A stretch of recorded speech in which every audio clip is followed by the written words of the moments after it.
We have come a long way since Edward Jenner developed the first vaccine for smallpox in 1796.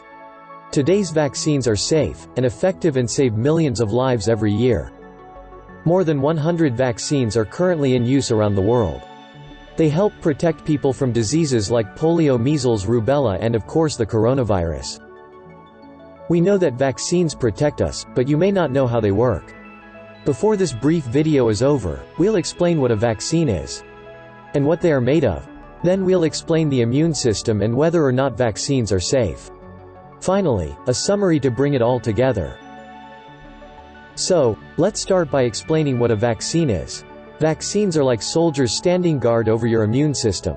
They are taken as a precaution to protect your future health, and remain on duty 24/7. They do this by alerting your immune system to be on the lookout for a specific disease, or virus. Vaccine effectiveness can last many years, or for life. On the other hand, standard medications deal with the present and focus on existing illnesses. Well, that wasn't so bad. Now that we know what a vaccine is, let's talk about what they're made of. What a vaccine is made of depends on the virus, or disease it is being developed to fight. However, all vaccines do have one thing in common. They actually include antigens, which are small amounts of the disease you want to be protected from in the future. Vaccines won't make you sick because they use dead, or weakened specimens of the viruses. The rest of the ingredients are preservatives to keep them effective over time. Next up is our immune system, a truly remarkable piece of engineering. We will explain it so that you don't have to be a pathologist to understand. It is complex, consisting of cells, tissues, and organs. And it is always on duty. Your immune system remembers the viruses and diseases you have contracted in the past. As a result, you already have Y-shaped biological agents called antibodies standing by to protect you from those maladies.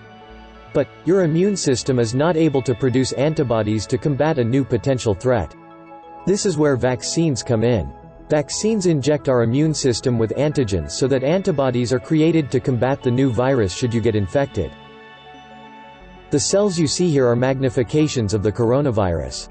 They are living, and are the active part of the vaccine. These antigens trigger the production of antibodies to fight the new virus. Think of it this way. A boxer practices with a sparring partner so later when he encounters the real opponent, he knows how to handle him. With the help of vaccines, our immune system works the same way. A vaccine places sparring partners, called antigens, in your body so that antibodies learn how to deal with the problem in case you face the real thing in the future. We have covered a lot of ground. You're doing great. Next we will talk about a question that is asked often: are vaccines safe? The simple answer is yes. Don't worry. They don't hurt and are very safe. Before they are made available to the public, vaccines go through several clinical trials that are closely monitored. Even after they are made available, rigorous safety checks continue. Although the coronavirus vaccine was an exception, typically it takes years for a vaccine to complete several stages of trials before being approved for production. No medicine can be risk-free or 100% effective. However, the stringent vaccine approval process ensures that the benefits far outweigh the risks. Okay, let's wrap this all up with a quick summary.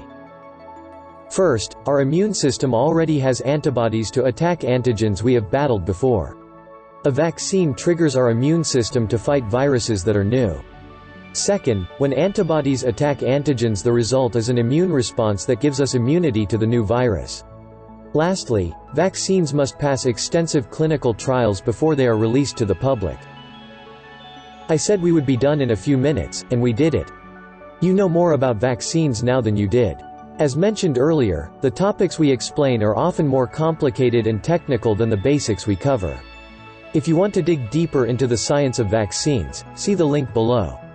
If you enjoyed this video, please hit the like button and subscribe to Explaining Difficult Stuff. Every time someone subscribes, it makes our day. We appreciate your giving us the incentive to keep explaining difficult stuff to as many people as possible. Help us get the word out by sharing this video. Thanks for watching. By the way, there is no cure for curiosity.